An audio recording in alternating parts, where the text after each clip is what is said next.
Salut, je m'appelle Christine. Bienvenue dans ce balado où, ensemble, nous allons démystifier les extrasens. Qu'est-ce que c'est les extrasens? C'est tout simplement la version de vos sens qui perçoit l'information venant du monde de l'invisible à l'œil nu. Bonne écoute!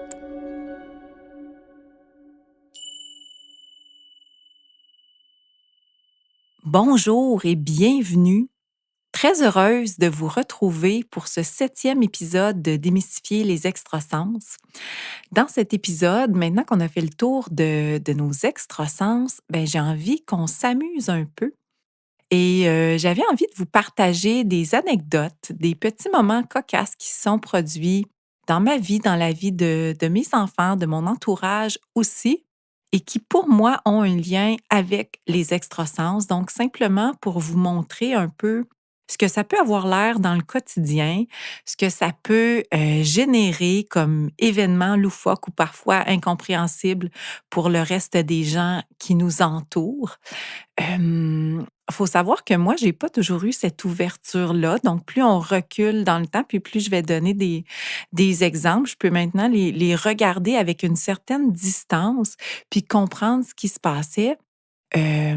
Mais un des premières anecdotes que je vais vous raconter là, remonte à quand j'étais toute petite. Puis bien entendu, quand j'étais toute petite, je les connaissais pas, les extrasens. Mes parents m'en ont jamais parlé. Je les ai découverts il y a quelques années à peine. Alors, je vais vous raconter, un peu, je crois que vous allez voir dans les anecdotes, mon cheminement au fil du temps, mais juste pour vous montrer que, je suis tout à fait humaine comme tout le monde. Je suis pas meilleure que les autres. Je vous parle de certaines anecdotes, puis là, vous allez dire: «Ah mon Dieu, Christine, tu as une vie extraordinaire».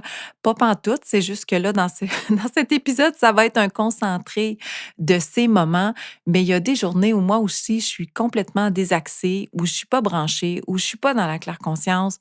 Ça nous arrive tous et toutes, donc prenez pas ces anecdotes-là pour vous montrer que ma famille est meilleure que la vôtre, c'est pas du tout le cas et fort probablement que vous avez plein d'anecdotes, vous aussi, à raconter, que vous en auriez à raconter, dans un podcast de ce genre. Peut-être que vous en êtes même pas conscient encore, mais que ça va venir avec le temps. Plus vous allez travailler vos extrasens, plus vous allez en prendre conscience, plus vous allez avoir le recul de regarder certains événements qui se sont produits et d'observer en conscience: «Ah, ben peut-être que c'était dû à quelque chose qui s'est passé avec le clair-ressenti, avec la clairaudition, avec la clairvision, avec la clair-connaissance».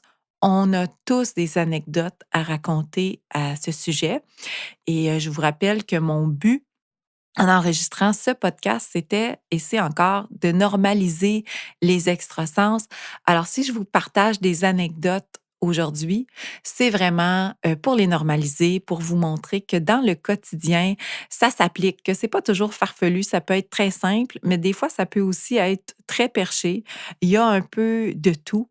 Donc, on va faire le tour de tout ça ensemble aujourd'hui et j'espère que vous allez avoir autant de plaisir que moi à les écouter que je pense en avoir à vous les raconter.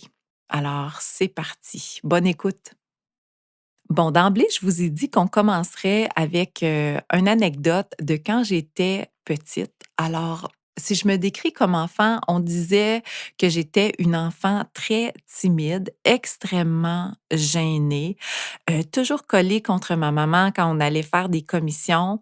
Et tout le monde voulait me parler, j'avais des beaux yeux attirants, tout le monde me complimentait toujours sur mes beaux yeux, mais je refusais de regarder les gens et ma mère a toujours mis ça sur le dos de la timidité. Pourtant, je suis pas du tout quelqu'un de timide dans la vie, j'ai fait du théâtre, j'ai fait de la scène, je ne ressens pas cette timidité-là, mais je me souviens, quand j'étais petite, j'étais toujours collée contre ma mère, que je refusais de regarder les gens. Puis maintenant que je le regarde avec une certaine distance ou avec les connaissances que j'ai, je pense que je refusais de créer un contact direct avec les gens que je connaissais pas. Donc, on a vu dans les différents épisodes précédents que l'information circule, qu'il y a un lien invisible qui se crée entre les gens, qu'il y a une certaine intrication quand des gens se retrouvent soit dans une même pièce ou encore, ça peut être à distance, mais lorsqu'il y a un lien affectif. Donc, de ce que j'en comprends maintenant, c'est comme si moi, ma façon de me protéger, c'était d'éviter de créer ce contact-là avec les autres, particulièrement pour les gens qui étaient très chargés émotionnellement. Puis là, je serais pas capable de vous dire qu'est-ce qui me dérangeait le plus dans mes perceptions. Est-ce que c'était le clair ressenti? Est-ce que c'était la claire-audition, la claire-vision, la claire-connaissance? J'en ai aucune idée. J'étais pas consciente à cette époque-là. Mais je vois directement le lien de mes réactions d'enfant comme un mode de protection face aux extrasens. Et il y a beaucoup d'anecdotes aujourd'hui que je vais vous partager que j'ai vécu avec mes enfants. Il faut dire que j'ai un beau laboratoire humain, de disponible en tout temps, hein, 5 enfants, ça vit des expériences. J'en ai un peu plus avec mes plus jeunes, puis seulement parce que j'étais plus consciente à ce moment-là. Donc c'est pas qu'il y a pas eu, d'anecdotes avec les plus vieux, c'est seulement que j'étais moins dans l'observation, j'étais moins capable de nommer pile poil, ce qui se passait. Donc moi, ma grande fille, la plus grande, a 20 ans, aujourd'hui. Puis je dirais que ça fait à peu près ça, une vingtaine d'années là, ou un peu plus, peut-être 25 ans, que je développe mes perceptions extrasensorielles, que je capte l'énergie des gens, que j'ai un ressenti qui est plus allumé. Mais ça s'est fait vraiment le développement au compte-gouttes. Ça a été bon, je dis toujours que, j'avais quand même une certaine capacité ou que je suis quand même rapide dans la vie, mais 25 ans, c'est pas rien. Puis j'ai encore beaucoup de chemin à faire, comme quoi ça se termine jamais. C'est vraiment un chemin, de progression, de développement qui se termine jamais. Je pense qu'on peut toujours, affiner et peut-être même allonger les moments où on est dans un espace de claire conscience ou de perception extrasensorielle. Donc, au lieu que ce soit seulement des petits moments dans la journée, passagers, que ce soit la plus grande majorité, de notre journée. Donc, je vous raconte, tout ça. Je commence par quand j'étais petite pour vous montrer que vous aussi, si vous avez des enfants, commencez déjà à observer, puis à vous poser des questions quand il se passe des événements. Est-ce que ça pourrait avoir un lien avec les extrasens? Comment je pourrais l'expliquer? Qu'est-ce qui pourrait entrer, en ligne de compte? C'est déjà des belles pistes de réflexion, puis c'est une belle façon aussi de progresser. En tout cas, ça l'a été, une de mes façons à moi. Je dirais que pour moi, mes premières anecdotes le plus conscientes que je vais avoir à raconter sur les extrasens, c'est quand j'ai débuté ma formation professionnelle en massothérapie. Donc, on est en 1999. Ça me rajeunit pas. Un métier que j'ai exercé pendant 20 ans, 21 ans. Et quand j'ai commencé ma formation, ben c'est sûr qu'en massothérapie, on est en contact direct pardon, avec les gens, avec le contact du corps.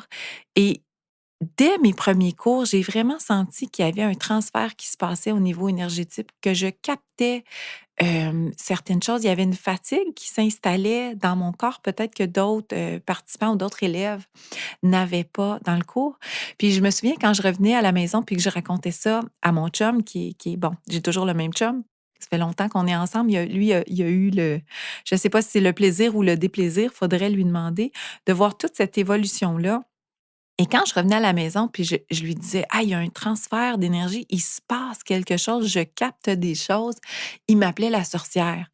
Mon chum, c'est quelqu'un d'hyper cartésien avec un esprit, scientifique et c'était comme très peu probable. Ce que je lui expliquais était complètement incompréhensible, fait qu'il m'appelait la sorcière.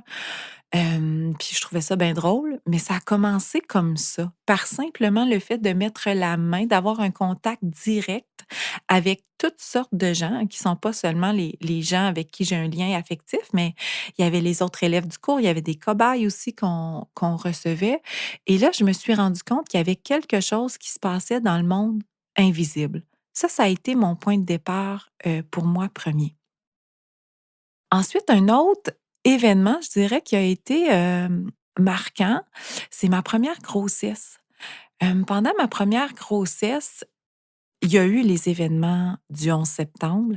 Alors, ça a quand même été une grossesse qui était assez, stressante, hein. On se questionnait. On est encore dans une période stressante aujourd'hui en 2022, mais il y en a eu plusieurs, des époques stressantes dans les dernières années. Fait que je me souviens des événements du 11 septembre et moi, j'étais enceinte de ma fille de 6 mois en me questionnant: «Mais mon Dieu, qu'est-ce qui va se passer? Est-ce que la guerre va éclater. Alors beaucoup, d'inquiétudes pour le futur. J'étais un peu déconnectée de mes sensations, de mon ressenti, vraiment dans ma tête à m'inquiéter. Puis au même moment, je suis allée passer une échographie. À l'époque, on n'avait pas d'échographie de 12 semaines, donc la 1re échographie était à 18 ou 20 semaines. Et quand j'y suis, allée, ben, premièrement, moi, j'avais un suivi sage-femme. Alors j'arrive, à l'hôpital et déjà le technicien, m'en veut personnellement de d'être suivie par une sage-femme, puis il me dit: «Tu t'arrangeras avec tes troubles, mais tu es vraiment pas en sécurité». En tout cas, alors toute une histoire. Déjà là, je suis pas à l'aise, je suis hyper anxieuse parce que je suis reçue comme une mère irresponsable. J'étais quand même assez jeune à l'époque, j'avais 22 ans, donc très influençable aussi. Et l'échographie dénote que, il y a un point au rein, il y a un point au cœur, il y a un point au cerveau. Ils ont des inquiétudes sur mon bébé. Ils se questionnent à savoir, bon, est-ce que mon enfant va être trisomique ou pas? Alors moi, je reçois via ma sage-femme le rapport de l'échographie qui est très inquiétant. On me dit: «Il faut que tu reviennes passer des tests, peut-être une amniosynthèse». Et là, ma sage-femme qui était très allumée, puis pour l'avoir côtoyée plusieurs fois maintenant, je sais qu'elle aussi percevait de l'information sans jamais me le nommer, mais elle m'a vraiment aidée à me ramener, à me recentrer en me disant: «Toi, Christine, ton instinct de mère, il te dit quoi? Est-ce que tu es inquiète pour ton enfant ou est-ce que selon toi, tout va bien dans cette grossesse-là? Comment tu te sens? Sente-toi, va te poser la question, heu, connecte-toi à l'énergie de ton bébé, puis regarde comment il va ton bébé. T'es-tu inquiète pour lui ou pas?» Et la réponse a été vraiment claire instantanément dans ma tête et c'était: «Tout va bien. Il y a pas d'inquiétude à avoir. Mon bébé a absolument rien». Et bon, j'ai refusé les tests, peut-être que je vous conseille pas de faire la même chose, mais c'était tellement fort en moi que je savais que tout irait bien pour la suite et c'est effectivement ce qui s'est passé. Donc j'ai pas passé d'autres tests avant la fin de ma grossesse. De toute façon, on se disait: «Peu importe ce que cet enfant-là va avoir, on va le garder d'une façon ou d'une autre», donc pas de nécessité de passer d'autres tests avant la fin de la grossesse. Et ben, ma fille est née en pleine santé, là. Elle avait un petit retard de croissance, mais qui a rien à voir avec ce qui avait été vu, à l'échographie. Et là, je m'étais dit: «Mais mon Dieu, j'ai écouté mon instinct, hein, fait que claire connaissance peut-être ou est-ce que c'est une petite voix que j'ai captée? Est-ce que c'est un dialogue intérieur avec mon bébé?» Maintenant, après avoir suivi mon cours de communication quantique, je peux figurer que peut-être c'est ce qui s'est passé, que j'ai eu un dialogue intérieur où mon bébé me répondait sans vraiment en être consciente. Est-ce que c'est une image de mon bébé qui était correcte que j'ai eue? Est-ce que c'est juste un ressenti? Encore là, je vais vous dire que je ne le sais pas, ça fait trop longtemps. J'avais pas cette conscience-là d'évaluer par quel médium l'information est entrée, mais je peux juste vous dire que je me suis connectée et qu'instantanément, ça vibrait en moi et je savais que cette information-là était pertinente. Et pour moi, ça a vraiment été le point de départ, de la recherche de développement de mes perceptions extrasensorielles, puis de porter un peu plus attention au lieu d'être dans mon mental, de chercher des réponses à l'extérieur, de me retourner vers l'intérieur et d'aller capter les réponses, qui étaient en moi. Fait que ça a vraiment été le début de quelque chose pour moi, cette première grossesse-là. Je vous ai parlé de ma première grossesse, alors je vais vous parler de ma grande fille. Hem, Ma grande fille, ben, elle était toute petite. C'était un tout petit bébé de 5 livres et 11 à sa naissance et vraiment une petite fille, petit bébé, très anxieux. Puis là, il y en a qui vont dire: «Ben oui, Christine, tu as été très anxieuse pendant ta grossesse». Définitivement, on transmet, une partie là, une cha de charge émotive à nos enfants. Ça, je peux pas le renier. Mais j'observe aussi que c'était un enfant et ce l'est toujours, qui a une hypersensibilité. Je vous ai dit combien je déteste ce mot, donc je vais dire une super sensibilité, hein. Elle a toujours perçu des choses que d'autres ne perçoivent pas, puis ça a été le cas aussi de d'autres de mes enfants. Mais comment ça se répercute ça dans la vie, d'un jeune bébé? Ben, c'est tout simplement, je vais donner l'exemple de sensibilité d'être dans les bras de quelqu'un d'autre, de ses parents. Ça va être des enfants qui sont plus affectés ou qui vont plus pleurer et des fois, on va mettre ça sur le dos des parents. «Ah, tu veux pas vraiment qu'elle se fasse prendre, tu es stressé quand quelqu'un d'autre l'a dans les bras». Ben, des fois, oui, mais des fois, c'est vraiment l'enfant qui est tellement sensible que quand il se retrouve dans des bras auxquels il est pas habitué, il va percevoir de l'information, puis sachant pas un peu comment la traiter. Souvent, pour les jeunes bébés, ça va passer par le clair ressenti. Ils deviennent très chargés et leur façon d'évacuer cette charge émotive-là, ben, c'est en pleurant, c'est en manifestant leur inconfort, en criant. Un bébé qui est très sensible aussi aux énergies ou à l'information qui circule ambiante va peut-être, moins bien dormir, surtout quand il est pas à la maison. Les siestes vont peut-être être écourtées. C'est un bébé qui va avoir besoin de plus d'attention. Des fois, on va qualifier certains bébés là de bébés qui ont des besoins, intenses. Ça peut être dû à des extrasens qui sont très ouverts et intenses. Alors imaginez-vous un tout petit être qui arrive sur terre, qui est en pleine incarnation, en train de s'habituer au taux vibratoire terrestre, puis en plus capte plein d'informations. Leur façon pour les enfants de l'évacuer, ben ça va vraiment être de pleurer, de crier, de bouger, de manifester leur inconfort. Puis on a beaucoup à apprendre de nos enfants, puis surtout des jeunes bébés, pour comprendre que nous aussi, comme adultes, quand on capte des informations, qu'on est inconfortable, ben, une façon de s'en libérer, c'est de bouger, c'est de nommer, c'est de parler. C'est pas de vivre ça dans le silence. Un bébé ne ferait pas ça. Alors nous aussi, les humains, c'est pas ce qu'on devrait faire, même quand on grandit ou on vieillit. Et ça fait partie pour moi de ce qui est important de faire, quand on travaille avec les extrasens, de vraiment exprimer, nommer, bouger pour se libérer du ressenti qui est dans le corps puis des informations. Alors, observez si vous croisez un bébé prochainement ou si vous avez le plaisir, d'être parent ou jeune parent, observez vos enfants, observez les réactions qu'ils ont, dans les espaces publics, dans les réunions de famille, dans les rencontres avec des amis et vous allez peut-être observer des comportements qui déjà vont vous laisser, penser qu'il y a un lien avec les extrasens. Je viens de vous parler de ma grande fille, je vais vous parler de mon grand garçon qui, lui, bien qu'ayant les extrasens, puis une sensibilité aussi, ouverte, fonctionnait, puis fonctionne encore de façon complètement différente, de ma grande fille. Fait que c'est très intéressant de voir à quel point il y a différentes façons de les intégrer, différentes façons de les gérer. Donc, je vous ai parlé de ma grande fille quand elle était bébé. Je vais faire la même chose avec mon grand garçon qui a aujourd'hui 18 ans. Mais lui était le contraire de sa sœur. Donc, un bébé très sensible, mais en même temps très calme et dormeur. Donc, il y a des jeunes enfants, des bébés pour qui cette sensibilité-là va les exacerber, va les rendre, plus chialeux, plus loquaces, plus volubiles dans leurs pleurs.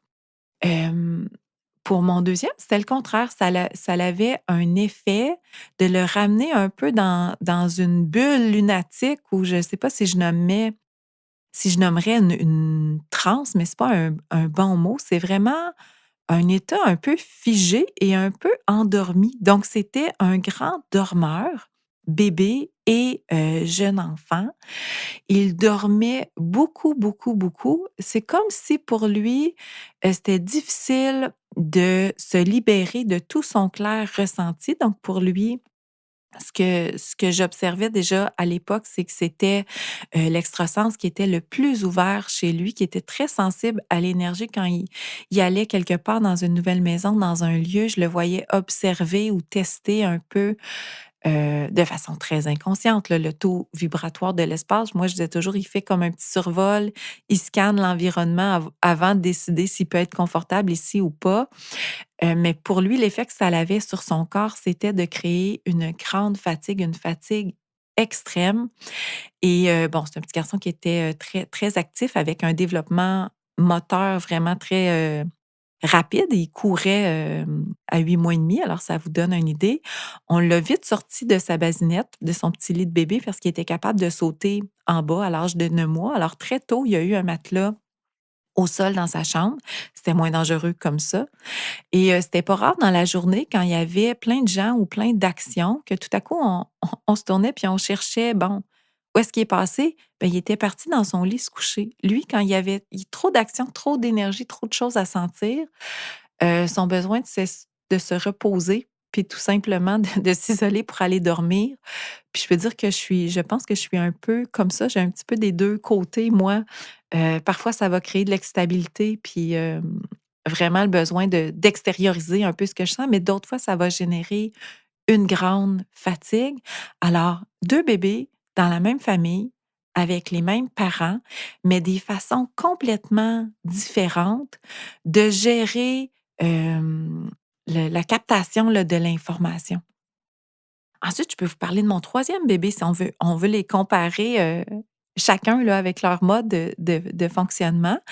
Alors, 3 bébé, demande beaucoup d'attention, beaucoup de difficultés à s'endormir. C'était assez difficile de le laisser s'endormir pour les siestes. Fait que j'avais eu un premier bébé, donc ma plus vieille, qui dormait très peu. Fallait toujours l'avoir dans nos bras à proximité, donc elle avait des besoins assez, intenses, mais elle finissait toujours, tant qu'on l'avait dans les bras, par être calme, puis se calmer.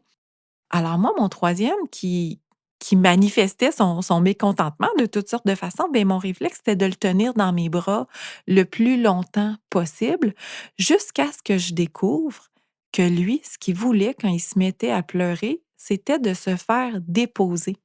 Il avait envie d'être seul dans un espace, puis pas se faire déposer au sol en plein salon avec les 2 autres enfants qui bougeaient, mais vraiment aller le porter dans sa chambre, seul dans son lit, fermer la porte. Instantanément, il arrêtait de pleurer, puis il s'endormait ou il se calmait. Puis maintenant, ce troisième garçon-là a, presque 16 ans, il va avoir 16 ans le mois prochain et il a encore le même réflexe d'être souvent seul dans sa chambre. Il a un besoin vraiment très grand d'aller, s'isoler puis de se recentrer pour lui revenir dans son énergie. Fait que, ça part de tout petit, c'était inné en lui, dans sa gestion de ce qu'il ressentait, dans sa gestion de perception de l'information. Lui, son mode solution, c'était de s'isoler, qu'on le laisse seul pour se recentrer. Fait que 3 enfants, 3 modes complètement différents, avec, des capacités différentes ouvertes. Et en tant qu'adulte, en tant que parent, c'est vraiment par l'observation, essai-erreur de voir de quoi notre enfant a besoin. Puis là, c'est à nous de nous connecter à notre instinct parental, puis d'essayer, ou du moins certaines choses, de ne pas se fier à ce qui est écrit partout ou ce que nos voisins vont nous dire. C'est complètement différent d'une personne à l'autre. Alors, quand on me demande, ouais, Christine, comment je fais telle chose avec nos extrasens? Peux-tu me guider? Peux-tu me donner la façon de faire? Il y a pas une façon de faire. C'est pas parce que je vous dis comment moi je fais que cette méthode-là va s'appliquer à vous.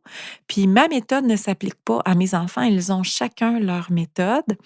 Alors, c'est complexe. Un jour, j'espère bien pouvoir offrir, des accompagnements de groupe ou du moins des formations. On verra comment ça peut se concrétiser.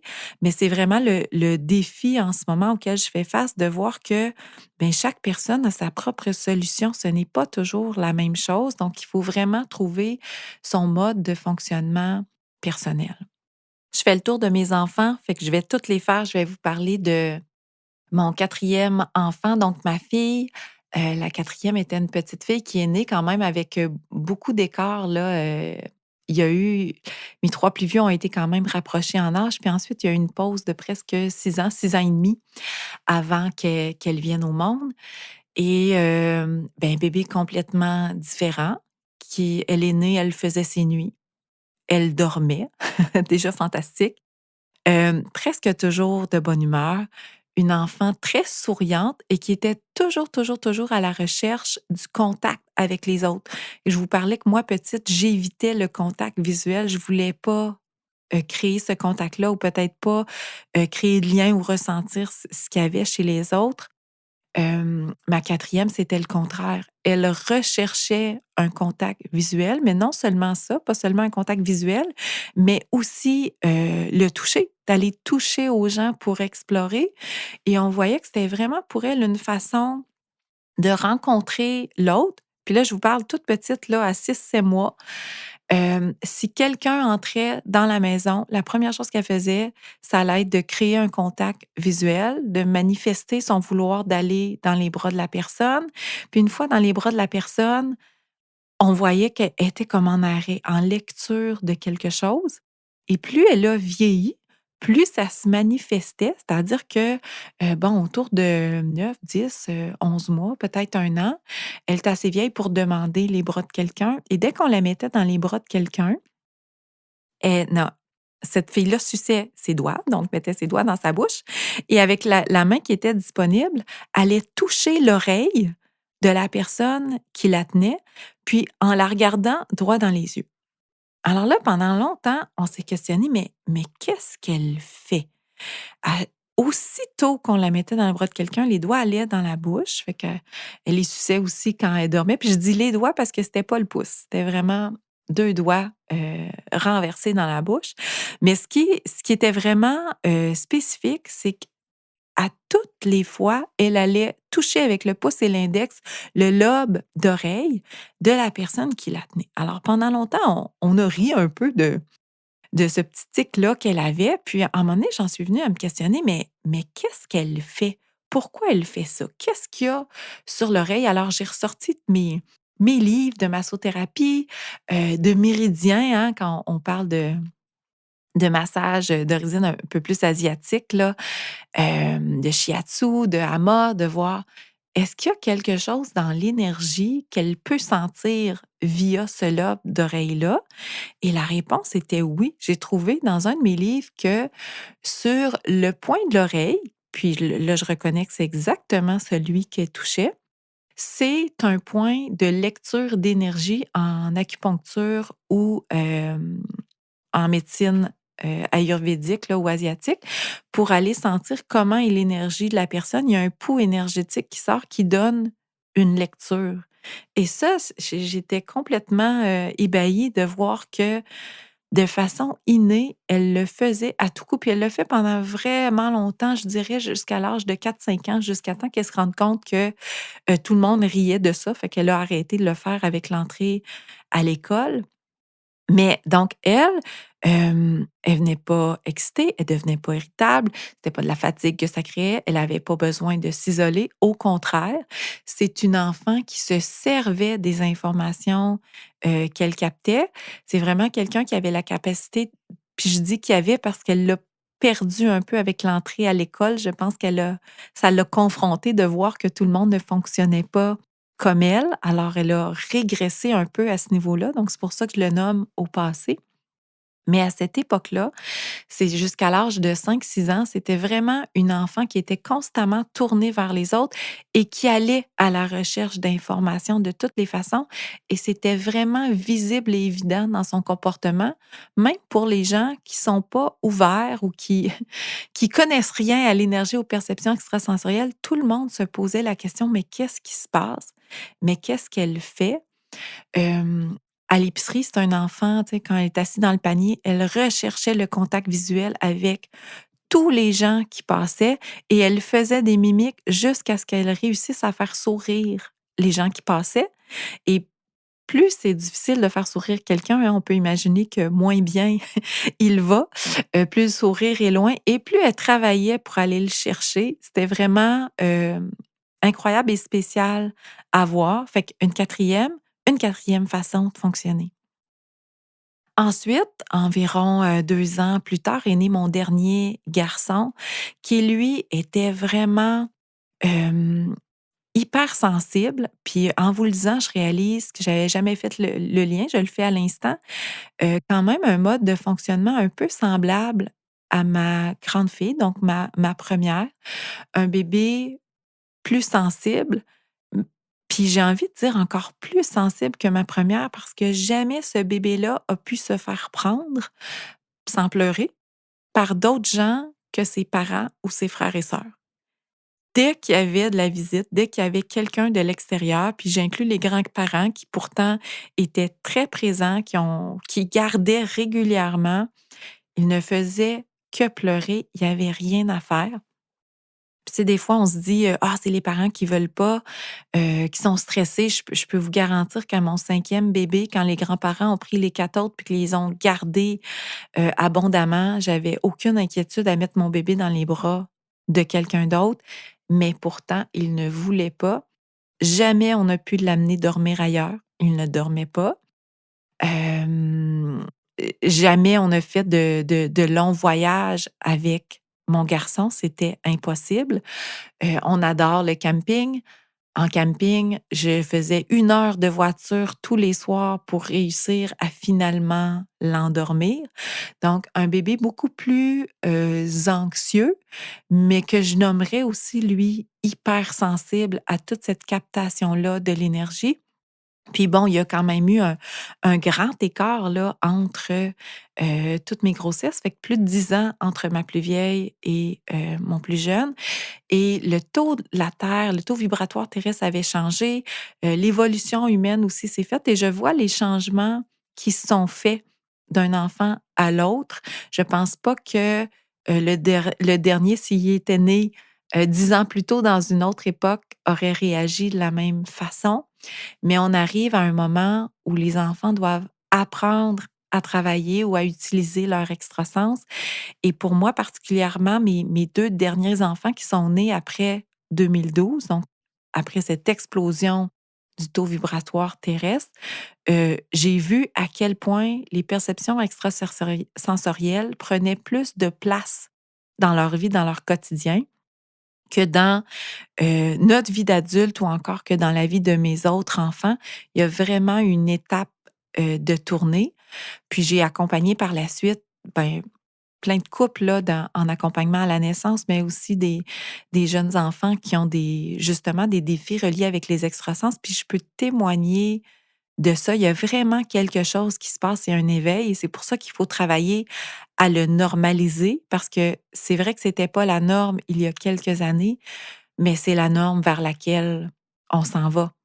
Alors, je voulais vous partager là, des modes de fonctionnement différents, petite histoire de chacun de mes enfants pour vous montrer à quel point ça peut être différent, mais en même temps, tout est relié et semblable dans tout ça. Et là, je vais vous raconter, ben, des épisodes un peu cocasses. Peut-être que ça va sembler, farfelu, ou que certains vont dire: «Ah mon Dieu, Christine, là, tu tends plus dans l'ésotérisme, voyons». Pourtant, pour moi, tout est explicable, là, par la science quantique, mais bon. Hem, Voici mes anecdotes cocasses. Alors j'espère qu'elles vont vous amuser. Pendant plusieurs années, j'ai fait le même cauchemar. Je me réveillais presque toutes les nuits, ou du moins plusieurs fois par semaine, en étant certaine qu'il y avait quelqu'un dans ma maison ou dans mon appartement. Ça a commencé par mon appartement quand j'étais en appartement, puis ensuite ça a commencé par dans ma maison. Puis si je remonte à quand j'étais toute petite et même adolescente, quand j'habitais encore chez mes parents, je faisais le même rêve. Puis là, je vais dire cauchemar parce que je me réveillais en panique comme si j'avais vu dans ma tête qu'il y avait un intrus ou quelqu'un de caché dans ma maison et je me réveillais le cœur qui, débattait à vive allure en étant certaine qu'il y a vraiment quelqu'un dans ma maison. Toute petite et adolescente, je me roulais en boule, je pleurais dans mon lit, puis j'attendais le matin, hein, pas d'autre solution. Puis à l'adolescence, bon, j'avais un peu de réticence à aller, réveiller mes parents. Peut-être toute petite, je le faisais, mais après un moment, j'ai arrêté. Quand j'ai aménagé en appartement avec mon chum, Ben là, lui était conscient que je me réveillais en sursaut, que je me mettais à pleurer, que ça allait pas. Alors, je lui partageais que: «Hey, je pense qu'il y a quelqu'un dans l'appartement», puis là, la panique monte. Alors, mon chum, vaillant chevalier, se levait pour aller faire le tour de toutes les pièces de la maison, vérifier pour finalement revenir puis me dire: «Mais Christine, il y a absolument personne dans la maison». Et là, ça me rassurait un peu. Je réussissais à me rendormir, mais toujours avec l'impression qu'il y avait vraiment quelqu'un dans ma maison. Puis je disais: «Mais je sens la présence de quelqu'un». J'ai fait ce rêve-là pendant au moins une dizaine, quinzaine d'années, peut-être, jusqu'à ce que, je me souviens plus si c'est un livre ou une émission où on parlait des gens qui perçoivent la présence d'entités. Et pour moi, observer ou voir la présence d'entités, hein, le mot le dit, voir, j'avais l'impression que j'allais vraiment voir quelqu'un. Et là, j'ai réalisé que pour moi, je ne voyais pas. Ma claire vision, c'est pour moi, l'extrasens qui est le moins accessible. Bon, il commence à l'être, mais à l'époque, pas du tout. Puis je dis ça, mais malgré le fait que c'est un rêve qui me réveillait. Donc, un rêve, c'est quoi? Ça fait partie de la claire vision, hein. Fait que je suis en train de vous mentir en disant que ma clairvision n'était pas très allumée. Elle l'était dans le sens où c'est un rêve, c'est une image qui me réveillait. Mais une fois revenue à moi, revenue dans mon état de conscience normale, je ne voyais pas personne, je ne voyais pas d'entité, mais j'avais la sensation, clair ressenti, puis je dirais peut-être clair connaissance, j'étais certaine qu'il y avait quelqu'un dans la maison, dans mon environnement. Alors, quand j'ai eu cette information-là de c'est peut-être ça, Christine, que tu captes. Premièrement, j'étais morte de trouille. Je me disais: «OK, il y a des entités partout où je vais, comment ça se fait? Qu'est-ce que je fais avec ça?» Puis c'est beau savoir que ce qui me réveille, c'est une entité ou une présence énergétique autre dans ma maison, mais moi, je veux dormir. J'ai besoin de mon sommeil. Qu'est-ce que je fais? Alors j'ai cherché, cherché, lu des livres et on me disait: «Ben Christine, peut-être que tu es une passeuse d'âme. Peut-être que ces entités-là viennent te voir pour que tu leur permettes là, de prendre le canal de lumière. Si vous avez écouté des émissions ou des histoires sur l'après-vie, là, pour moi, maintenant, je le vois ou je l'observe quand je suis accompagnée de naissance, ce beau canal de lumière qui s'ouvre pour que l'âme descende, mais c'est le même processus après, mais à l'époque, je ne le comprenais pas du tout. Fait qu'on m'avait dit, ben fais juste dire aux entités, quand tu sens une présence, que tu aimerais vraiment les aider, mais que tu ne sais pas encore comment, que les gens disent que tu as la capacité de le faire, mais que tu ne le sais pas, puis que tu ne pourras pas les aider tout de suite, que tu es désolé. Puis effectivement, je sentais que ça réglait mon défi, l'entité quittait ou allait ailleurs. Et au fur et à mesure, ben, j'ai appris à comprendre quoi faire avec ça, de faire OK, je me réveille, je sens qu'il y a quelqu'un, je me mets à dialoguer dans ma tête, donc je n'avais pas la capacité de voir, je sentais qu'il y avait quelqu'un. Et là, je dis dialogue, mais c'est un dialogue à un sens, là, c'est c'est juste moi qui parlais à la présence que je sentais en nommant, ce que je vivais. Puis au fur et à mesure, ben, je me suis pratiquée à ouvrir ce beau canal de lumière-là, puis à laisser juste l'entité quitter. Et je l'ai faite de façon consciente, c'est-à-dire que je me réveillais, j'avais le même cauchemar, je me réveillais, je prenais conscience d'une présence, j'ouvrais le tunnel, je la laissais quitter, puis je me rendormais, mais de façon beaucoup plus calme. Puis au fil du temps, quand on dit que la conscience est un muscle, ben, c'est exactement ce qui s'est passé pour moi. J'ai même plus besoin de me réveiller. Je pense que ça se fait dans mon sommeil. J'ai arrêté de faire ce cauchemar-là. Certains vont dire: «Ben, tu pas de preuve que c'était ça». Ben, les synchronicités parlent là, ici pour moi. Hem, c'est un automatisme maintenant pour moi.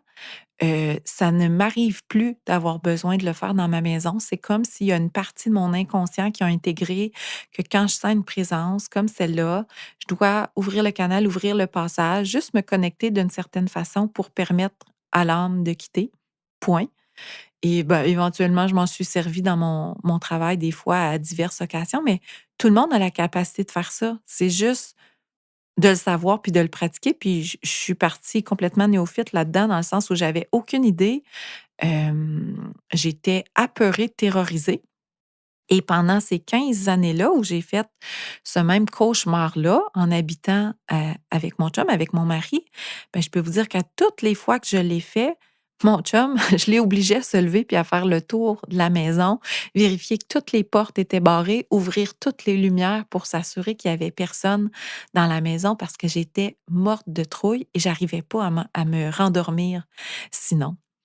Hem et ça aussi, ça a été un point tournant, moi, dans le cheminement du développement de mes capacités, de voir: «Ah oui, plus je le fais, plus ça devient facile». Au début, ça me prenait une demi-heure en pleine nuit, c'était pas vraiment amusant. Puis à un moment donné, ça a pris 5 minutes, puis à un moment donné, ça en a pris 2. À un moment donné, j'avais les yeux à moitié ouverts, puis en 30 secondes, c'était réglé, puis maintenant, je me réveille même plus. Puis là, je vous parle d'entité. Une entité, c'est comme, c'est juste une signature énergétique, c'est un taux vibratoire. Quand on parle de l'âme, c'est une vibration. Les gens qui vont voir ou percevoir des entités, voir cette vibration, cette énergie-là, c'est vraiment le cerveau qui va transformer la vibration en image, hein, comme on l'a vu dans la clairvision.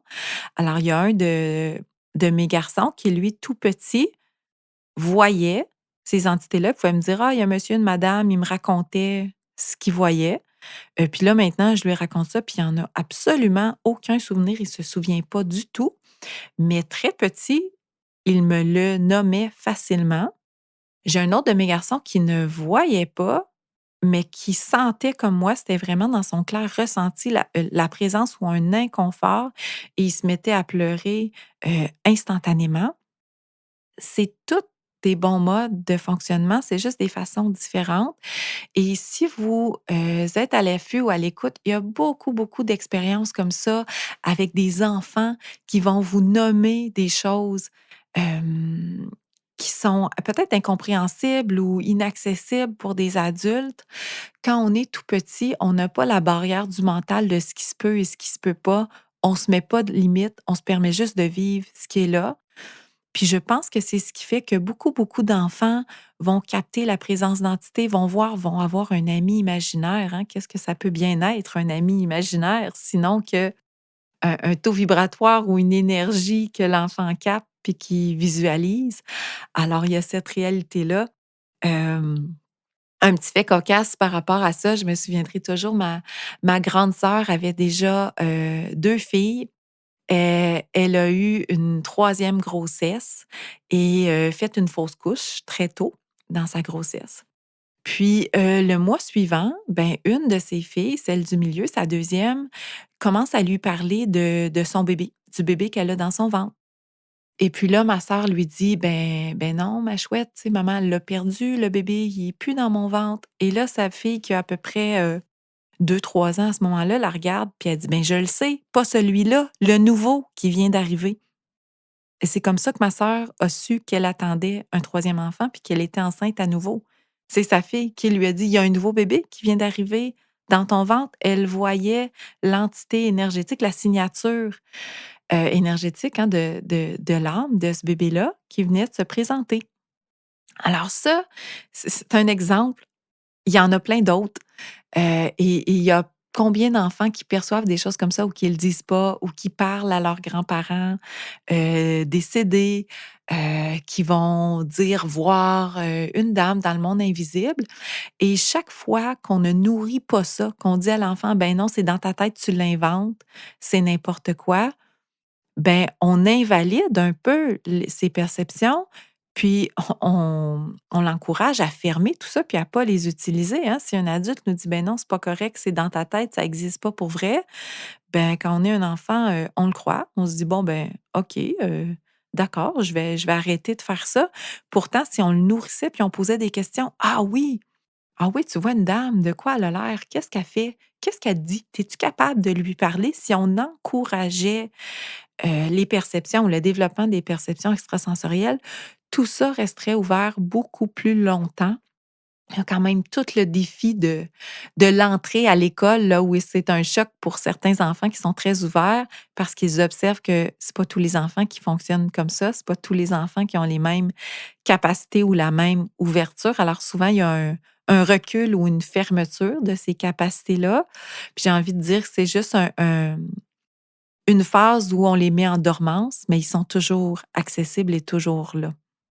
Je vous ai parlé dans l'épisode sur la clairaudition d'un de mes garçons qui a la capacité ou le défi, des fois, je pense que c'est un grand défi pour lui, d'entendre la majorité des pensées des gens qui l'entourent.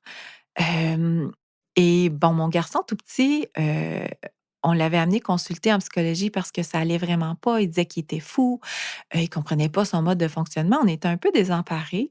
Donc on l'amène consulter en psychologie et là, la psychologue nous dit, ben, on je soupçonne un TDAH, hein, puis un TDAH, un trouble du déficit de l'attention avec hyperactivité.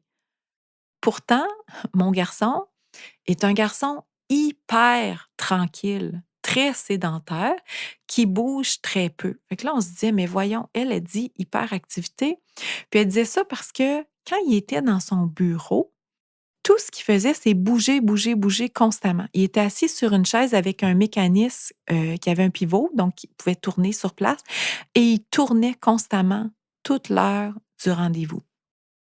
Et bon, à ce moment-là, j'étais quand même un peu plus avancée, moi, dans mon cheminement. Puis je me disais: «Cette psychologue-là est très, très, très chargée émotionnellement.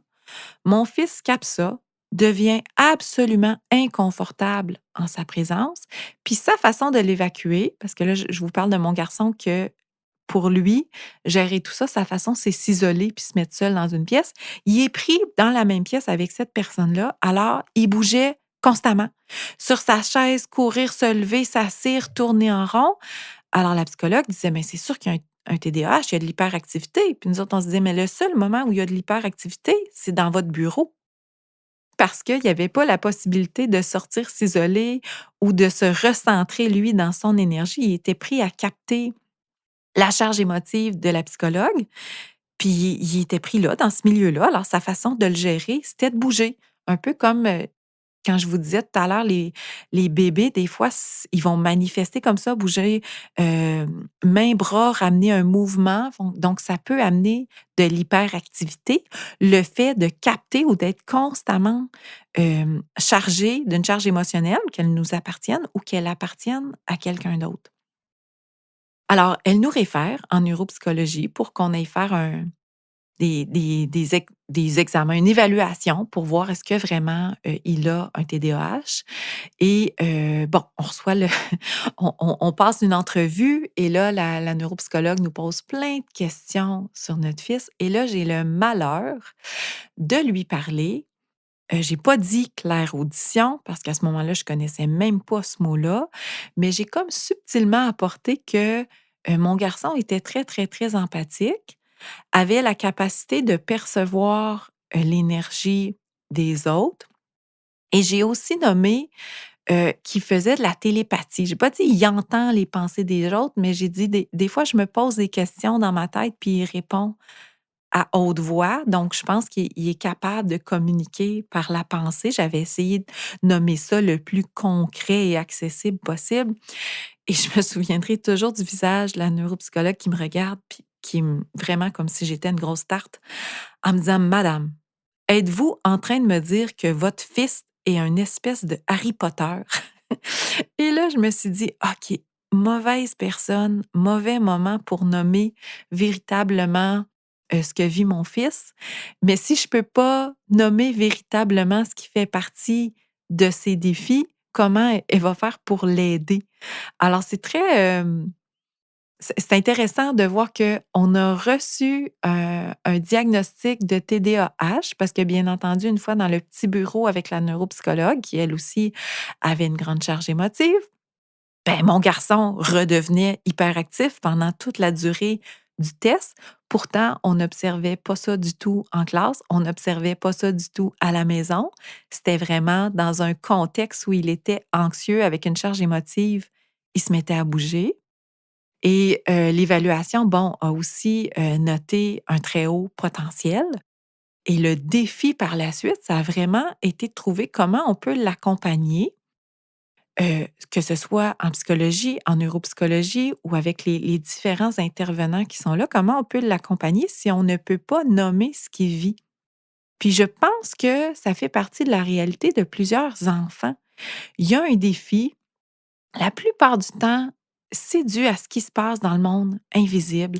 Il y a un lien à faire direct pour moi avec les extrasens, mais comment on fait quand on peut pas le nommer? Quand on peut pas le nommer aux professeurs, quand on peut pas le nommer aux intervenants de l'école qui ont peut-être pas cette ouverture-là, il faut vraiment transformer le langage, puis filtrer, les mots, puis là, allez vous fier à votre instinct de qu'est-ce qui peut être nommé, qu'est-ce qui ne peut pas être nommé. Pour qu'on vous demande pas si vous pensez sérieusement que votre fils s'en va à Poudlard puis qu'il s'appelle Harry Potter. Donc j'ai appris avec le temps à choisir, de quelle façon je nommais les choses et à qui. Alors c'est pas de cacher les choses, c'est juste de transformer un peu le langage pour qu'on me regarde pas toujours comme un extraterrestre. Des fois oui, donc des fois, l'occasion se présente d'aller vraiment nommer les choses comme moi je le dirais, d'utiliser mon langage, de parler d'extrasens, de perception extrasensorielle. Mais d'autres fois, non. Je vais modifier un peu plus pour parler d'intelligence inter et intrapersonnelle, d'empathie, de capacité d'aller ressentir ou de capter ce que les autres ressentent dans une telle situation. Alors, c'est juste de le rendre accessible à l'autre en fonction de, hem, qui j'ai devant moi. Puis je fais la même chose à chaque début d'année scolaire en me questionnant, ben, avec les professeurs, les enseignants de mes enfants, qu'est-ce que je peux nommer, qu'est-ce que je peux pas nommer, de quelle façon je vais le nommer. Même chose si je rencontre une direction d'école, si je rencontre mes amis, si je parle à mon conjoint, mon langage ne sera pas nécessairement le même. Donc, je ne transforme pas qui je suis, je reste dans ma réalité, mais je vais modifier un peu juste ma façon de le nommer pour pas qu'on me demande, je le répète encore une fois, si mon fils, je pense qu'il est comme Harry Potter puis qu'il s'en va à Poudlard, c'est pas ça du tout. Des fois, la perception des gens est vraiment erronée, mais je remarque depuis les dernières années que je peux de plus en plus me permettre de nommer les choses. De plus en plus, je peux le nommer dans mon langage parce qu'il y a définitivement hem, une ouverture qui est là. Mais parfois, il y en a pas d'ouverture. Et là, j'ai une petite anecdote qui s'est produite avec, ce même garçon-là qui a la capacité d'entendre les pensées des gens. Puis, je m'étais vraiment questionnée: «Qu'est-ce que je fais? Est-ce que je nomme ou je le nomme pas?» Une journée, la TES, donc la technicienne en éducation spécialisée de la polyvalente m'appelle. Je pense que mon fils était à l'époque en secondaire 2 ou 3. Et il me dit, «Madame Deschaines, votre fils a donné une jambette à une petite fille et elle s'est fait mal». Et là, en investiguant un peu sur la situation, ils ont découvert que c'était pas la première fois que mon fils donnait une jambette à cette petite fille-là, qu'il le faisait de façon répétitive. Alors, ils ont fait venir Simon au bureau avec la jeune fille, puis ensuite Simon seul, pour essayer de, ben, régler le conflit puis voir qu'est-ce qui se passait. Pourquoi tu t'en prends à cette jeune fille-là? Pourquoi tu lui fais régulièrement des jambettes? Fait que là, la TES a essayé d'explorer, de poser des questions. Est-ce que c'est parce que tu la trouves de ton goût? Est-ce qu'elle fait quelque chose que tu l'aimes t'aimes pas? Est-ce que c'est de la vengeance pour quelque chose qu'elle a fait? Il lui pose toutes sortes de questions, mais en tire absolument rien. Alors, bon, après avoir libéré Simon, la TES m'appelle, puis il me dit: «Voici la situation», on m'explique ce qui s'est passé. Alors moi, je dis à la TES: «Ben, écoutez, je vais faire un retour avec mon garçon quand il va être de retour à la maison, puis je vais essayer de voir qu'est-ce qui se passe ou en tout cas, du moins, d'avoir plus d'informations que ce qu'il vous a donné. Puis je vous reviens après mon intervention». Alors mon fils arrive à la maison et puis, bon, j'explique que la TES m'a téléphoné, puis je lui repose les mêmes questions. Est-ce que c'est une petite fille que tu trouves de ton goût? Une petite fille, une grande fille, rendue au secondaire, c'est une grande fille. Est-ce que tu as un conflit avec elle? On essaie j'essaie de trouver, puis là, rien du tout. Mon fils regarde ses pieds, puis, est bien piteux de la situation, puis il me répond pas. Puis comme il me répond pas, à un moment donné, je fais comme: «OK, je vais aller voir moi ce que je pense ou ce que je perçois comme information, ce que je vois qui s'est passé». Je venais de faire mon cours de communication quantique à l'époque. Alors, j'utilise la méthode, je me connecte pour aller, capter ou recevoir l'information qui est juste à avoir dans cette situation-là. Et puis là, je comprends tout. Je regarde mon garçon, puis je lui dis: «Est-ce que ça se peut que cette jeune fille-là pense des choses dans ta tête, à ton égard, qui te blessent, qui te font de la peine parce qu'elle a pas une bonne opinion de toi? Au fait, elle t'aime pas du tout, puis tu le perçois ou tu l'entends quand elle se fait des remarques dans sa tête à ton sujet, puis tu réagis de façon impulsive en lui faisant une jambette. Et là, il a jamais répondu verbalement, mais il a juste levé les yeux pleins d'eau en me regardant, puis fait un «oui» de la tête. Exactement. Fait que qu'est-ce qu'on fait avec ça? Ben, bonne discussion à lui expliquer qu'il y aura toujours des gens qui vont penser des choses qui sont pas nécessairement, belles et gratifiantes sur notre personne, mais ça nous donne pas le droit de faire des jambettes à tout le monde. Mais là, moi, je devais rappeler la TES pour lui dire, est-ce que j'ai réussi à obtenir de l'information qu'elle avait pas obtenue? Et là, je me questionne, ben, est-ce que je le nomme ou pas? Non, pas pantoute. Dans cette situation-là, il y avait aucun bénéfice à le nommer. Je sentais pas non plus qu'il y avait à avoir une réception. Fait que j'ai rappelé la TES en lui disant: «Ben, j'ai fait un retour, j'ai eu une bonne discussion avec Simon pour pas que ça se reproduise. Mais j'ai pas réussi à avoir plus d'informations que vous, alors qu'au contraire, ben, je venais de tout comprendre puis qu'on avait eu une longue discussion sur quoi faire dans cette situation-là, puis ça s'est jamais reproduit. J'ai pas eu à nouveau, d'appel de l'école, mais après ça, quand j'en discutais avec mes amis ou avec mon conjoint, j'avais un petit sourire en coin. Je pouvais pas m'empêcher de sourire parce que je peux pas nommer ça. Je peux pas appeler l'intervenante puis lui dire: Écoutez, le problème est un problème de télépathie». Ça va sembler complètement, farfelu. Alors, j'avais choisi de pas le nommer dans cette situation-là, mais quand même, c'est intéressant de toujours se poser la question: «Est-ce que c'est utile ou pas?» Des fois, ça l'est, mais des fois, ça l'est pas du tout. D'autres fois où, j'ai choisi là de demander à mes enfants de faire comme: «Écoute, peut-être dans cette situation-là, tu es mieux de pas en parler, mais c'est toi qui décides. Si tu es prête à confronter ce qui va se présenter, nomme-le, mais sinon garde-le pour toi».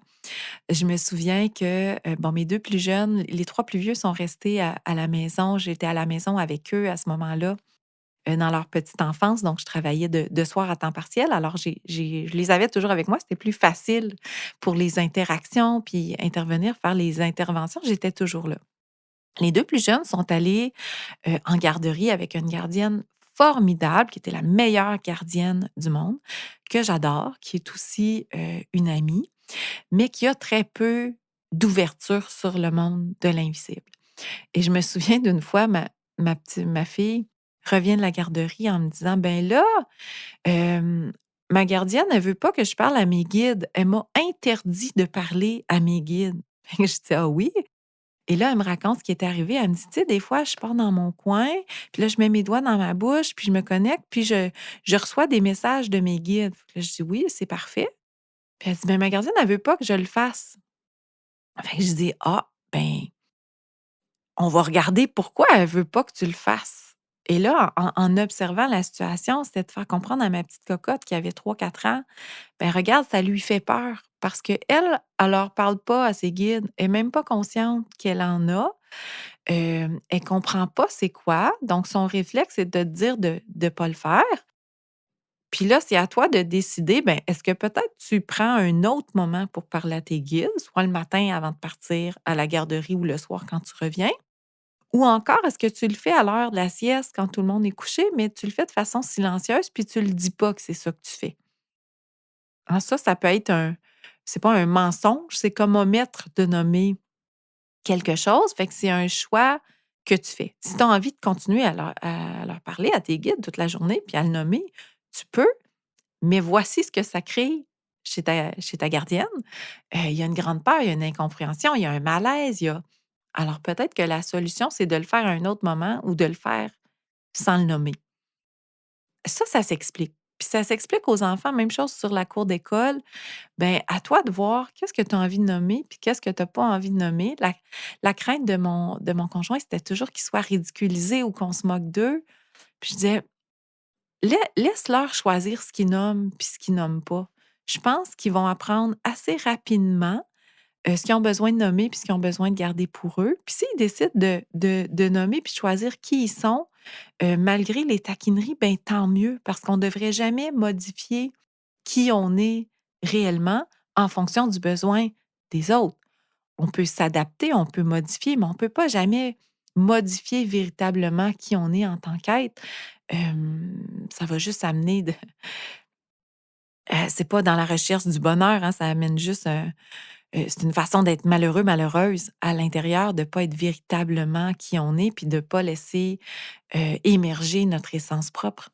Je vous ai raconté dans des podcasts précédents, plein d'anecdotes aussi sur, une de mes filles qui nous dessinait ou qui nous racontait des situations qui se sont produites avant même, qu'elle soit conçue, avant même sa naissance. Hem qui nous parle de d'où elle vient, de sa famille de lumière avant d'être ici, d'événements qu'elle capte à distance et qu'elle sait qui se sont produits. Et que ça a fait partie, de mon quotidien, de notre quotidien de parents. Je vais inclure notre chum là-dedans. Puis quand on vit des choses comme ça, qu'on y croit ou non, qu'on ait des perceptions sensorielles ou non, ben ça nous amène à drôlement nous poser des questions parce que l'information qui est amenée par l'enfant, elle est vérifiable puis elle est valide. On peut pas laisser ça, de côté.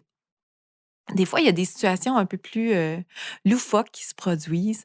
Je me souviens d'une fois où mon plus jeune se présente devant moi, puis spontanément, il me donne un gros coup de poing dans le ventre. Fait que là, je réagis comme toute maman, tu sais: «Aïe, aïe, qu'est-ce qui se passe? Pourquoi tu me donnes un coup de poing dans le ventre? J'aime pas ça du tout, ça se fait pas arriver puis frapper quelqu'un, que tu sois en colère ou fâché». Puis je dis: Qu'est-ce qui est arrivé? Pourquoi tu me fais ça?» Puis il dit: «Ben non maman, je suis pas fâchée, je fais ça pour te rendre service». Là, je dis: «Ben, je comprends pas vraiment comment ça peut me rendre service parce que c'était pas agréable du tout». Et là, il me dit: «Ben oui, regarde ton énergie, comment elle est pas bonne». Puis il dit: «Regarde tes chakras, celui-là, il tournait pas dans le bon sens. Fait que moi, je l'ai frappé, puis il dit: "Là, j'ai aidé l'énergie à se remettre à tourner du bon côté, puis je te l'ai arrangé, je t'ai rendu service, regarde." Puis là, moi, je me tourne un peu vers l'intérieur, j'observe en conscience parce que, pour moi, il faut encore que je me sente, que je me ramène pour souvent aller dans ce mode de claire conscience-là. Il est pas là tout le temps, alors que pour mon garçon, lui, il est en permanence. Fait que lui, il est arrivé devant moi, il voit mon champ énergétique, il voit la couleur de mon aura, il voit mes chakras, il voit que ça tourne pas dans le bon sens, puis il se dit: «Hey, m'a y arrangé ça» et instantanément, claire connaissance, il sait de façon inexpliquée que s'il me donne un coup de poing dans le ventre, mon chakra va se remettre à tourner du bon côté puis qu'il va avoir réglé mon défi. Fait que lui, c'est ce qu'il a fait, tout simplement. Fait que c'est plein de petites situations comme ça où on se dit: «Ah, comment expliquer ça? Comment nommer ça?» Alors là, j'ai dû expliquer à mon garçon que même s'il voit que mon énergie est pas bonne, que ça tourne pas dans le bon sens, puis que me donner un coup de poing dans le ventre, ce serait vraiment positif. Faudrait qu'il m'en parle avant de me donner ce fameux coup de poing-là, puis qu'il me dise: «Voici ce que j'observe chez toi, maman. Est-ce que tu acceptes que je l'arrange? Mais ça nécessite que je vais peut-être te frapper un peu». J'aurais aimé mieux être avisée. Fait que c'est toutes sortes de petites interventions comme ça qui peuvent sembler un peu, loufoques, mais qui parfois peuvent faire partie de la réalité ou du quotidien quand on s'y ouvre. Puis c'est pas ma réalité à moi. Moi, quand je me promène, au quotidien, ma clairvision est pas allumée comme ça. Je vois pas le champ énergétique de quelqu'un, je vois pas instantanément la couleur de l'aura, les chakras. J'ai besoin de me centrer, j'ai besoin d'être dans un mode méditatif pour y accéder. Pour mon fils, c'est pas le cas, ça rentre tout en même temps. Donc c'est pour ça que je dis que pour lui, ça fait vraiment partie de sa normalité. Puis quand je parle de normalité avec les extrasens, ben sa normalité est pas la mienne, puis ma normalité est peut-être pas celle des autres. Mais on s'en va tous vers sa normalité à lui, vers un champ d'information où tout va être superposé à tout moment, puis en tout lieu, en tout temps, tout simplement. Je disais tout à l'heure que parfois j'adapte mon langage ou je change un peu, mon vocabulaire en fonction de qui est devant. Mais c'est sûr que quand c'est une relation à long terme, quand, j'ai besoin de l'appui d'un professionnel, je ne vais pas faire exprès pour me le mettre à dos. Mais dans mon quotidien, dans mon entourage, j'ai aucun intérêt à cacher véritablement qui je suis, puis à cacher ce que vivent mes enfants. Ce que je veux montrer aux gens qui m'entourent, c'est qu'on peut être véritablement qui on est en acceptant toutes les parties de soi et comment on est. Puis, ben, j'aimerais enseigner la même chose à mes enfants.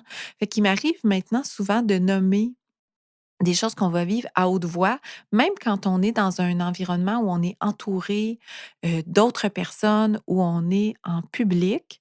Puis des fois, j'ai des petits regards en coin, loufoques ou «Mon Dieu, qu'est-ce qu'elle nomme là? C'est donc bien bizarre». Mais tant pis, j'ai pas de lien, je souhaite pas cultiver des liens avec des gens qui ne me ressemblent pas ou qui sont pas dans la même dynamique que moi. Puis il faut penser que si moi je me permets de le faire, si moi je me permets de nommer à haute voix des choses que mes enfants vivent, ben, peut-être que quelqu'un d'autre, je vais donner l'exemple et inciter quelqu'un d'autre à faire la même chose, puis ça va faire l'effet domino. Plusieurs personnes vont s'autoriser à le faire et c'est avec un petit commentaire à la fois, un petit événement qu'on gère différemment en lien avec les extrasens, qu'on va, collectivement aller vers une normalité qui est différente au lieu de chacun en parler, en cachette, chacun dans son quotidien, à voix basse, de nommer haut et fort ce qui est présent. Je me je me souviens d'une fois, donc ce même garçon-là, mon plus jeune, a tendance à, quand il est en groupe ou quand il y a quelqu'un d'autre puis qu'il va, je dis qu'il va à la pêche à l'information. Donc, au lieu d'attendre que l'information vienne vers lui puis de rester enraciné, son réflexe, c'est de sortir de son corps puis d'aller, vers les autres, capter de l'information. Mais ce qui fait qu'il est plus du tout présent. Il est comme un peu dans un état lunatique, puis c'est un peu ce que ma fille faisait en suçant ses doigts. Je vous parlais tout à l'heure qu'elle allait capter l'information. C'est comme une façon de passer dans un état second pour aller capter cette information-là, alors que le réflexe devrait être de rester dans soi, de rester enraciné, de faire grandir son champ énergétique, puis ensuite d'aller capter l'information pour que ça nous affecte le moins possible, puis qu'on reste enraciné. Alors, il m'est arrivé vraiment souvent de lui nommer haut et fort quand je le vois faire ce réflexe-là, si je suis à quelques pas de lui ou même à quelques mètres, de claquer des doigts puis de dire: «Hey mon grand, t'es plus dans toi là. T'es sorti pour aller dans l'autre. Reviens dans toi». Puis là, des fois, les gens me regardent comme: «Mais qu'est-ce qu'elle dit là? Ça a pas de bon sens». Je m'arrête plus au regard des autres, je m'arrête plus au jugement. Ça fait partie de mon quotidien. Je m'en amuse un peu de voir la réaction des gens. Mais si je me permets pas, moi, de le faire, qui va se permettre de le faire?